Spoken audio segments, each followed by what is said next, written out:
Property auction websites that work like eBay are becoming more popular. The website Rightmove, which lists homes for sale, says there's been a 10% increase in homes advertised this way, although it is still a relatively small number. But at least 6 different sites now offer this service. The biggest is called I Am Sold. It has 2,500 estate agents signed up and sells around 350 properties a month by auction. But the Property Ombudsman says that the disadvantages of buying homes like this need to be made clear. Scott Warren is from the property auction site Whobid, still a relatively new site. Scott, in the past, traditionally, you really needed to be a cash buyer to bid for a home at a property auction. What about via a new website like yours? So it's quite an interesting concept. So you're completely right. They were so exclusive for cash buyers.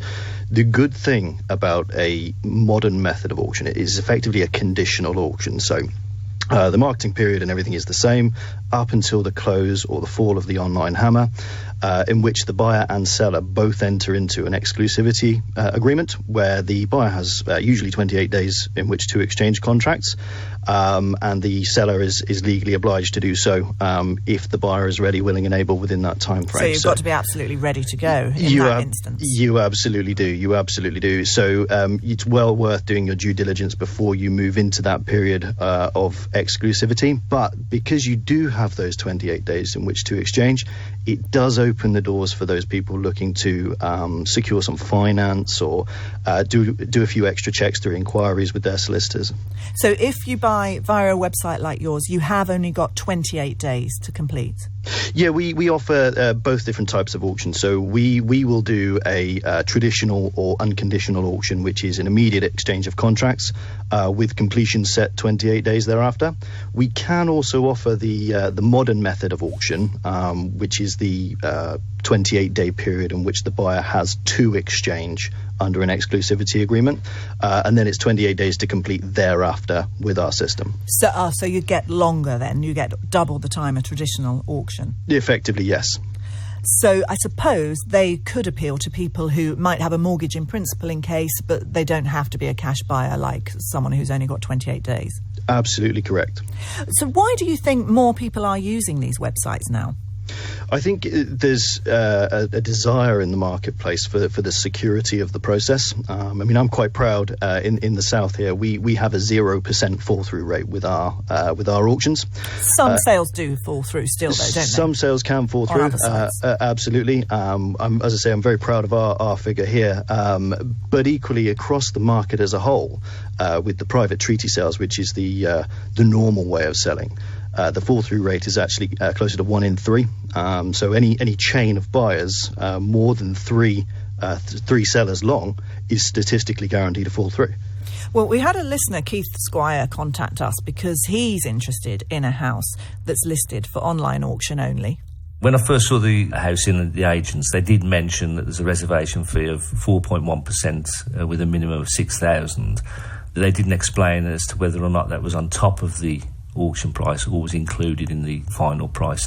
When I researched the website, it became clear that the £6,000 would be on top of any bid offer. So, in other words, if I thought the property was worth $130,000, then the most I could go to would be 124. In a traditional method, on the sort of houses I'm looking at, the agents would only normally get about £1,500. So there seems to be an extra £4,500 for no real added value. Scott Warren, why reservation fees that are so high? Well, this is something that we're looking to change because your listener is absolutely right. There are some astronomical fees that some companies are charging, and 4.2%, 5%, 6%. These have been around in the industry. We're looking to change that. Now, our fees are 2.5% plus VAT, so 3% inclusive of VAT. That's still a lot more than, well, if you bought from an agent as a buyer, you wouldn't have to pay any fee. No, absolutely right. The seller would usually pay the estate agent. It's not uncommon with auctions. It's very important to highlight the fact that with an auction, the process is very different. There are different levels of work that need to be done. But, Scott, I do want to bring in Paula Higgins. She's from the Home Owners Alliance, a property advice website. Paula, last year you described the online auctions as a murky world. Why? Yes, I mean, we took a look into it because we think it could be, a really innovative way to help homeowners buy and sell their properties. But we were concerned about these, like the minimum non-refundable fee of £5,000 to £6,000, and the fact that it is, and even with with all websites, is that minimum one. If you're paying £6,000 and it's a low-value property, it's way more commission than 4.2% or whatever. So I think that the buyers are not being well told about the risks of it. And also, there are also things that, if the buyer is buying a property, they have to take that into account on stamp duty. So they're actually having to pay stamp duty on that extra bit. And I think sellers... So it's rolled into the price of the house. It's rolled in. So it's all rolled in. And sellers who maybe are told that it's a 0% commission and it's, there's nothing to pay, but they need to understand that savvy buyers will factor that in. And briefly, do you think these sites are transparent about that at the moment? I think they're heading in the right direction, but it's also what's concerned because they're going through the local estate agents. They've got lots of local estate agents on their books. Is that if somebody goes in and the local estate agent is set to make a lot more money out of an online auction than if it's a traditional route where they get 1 to 1.25%. So that's what we worry about. That it's more incentive for them to offer that online auction to sellers. Because we should be clear that most of these sites, they're not individuals putting their homes up for auction. They are, as you say, agents putting them up. So, Scott, isn't your business model, because the agent gets a cut, you get a cut, and so it's not going to be easy to make it cheaper for people to buy in this way?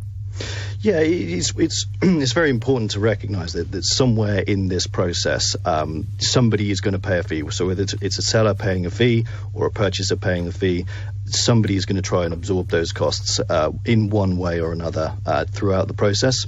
I think it was Paula who was saying there absolutely has to be more transparency, and this is what we're calling for. The Property Ombudsman actually state that you need to make aware as soon as possible that, as you know, a savvy buyer is going to factor those fees in to their purchase price, their overall purchase price. So they should know up front, hopefully. Scott Warren from Absolutely. Whobid, Paula Higgins from the Homeowners Alliance, thank you both for joining us.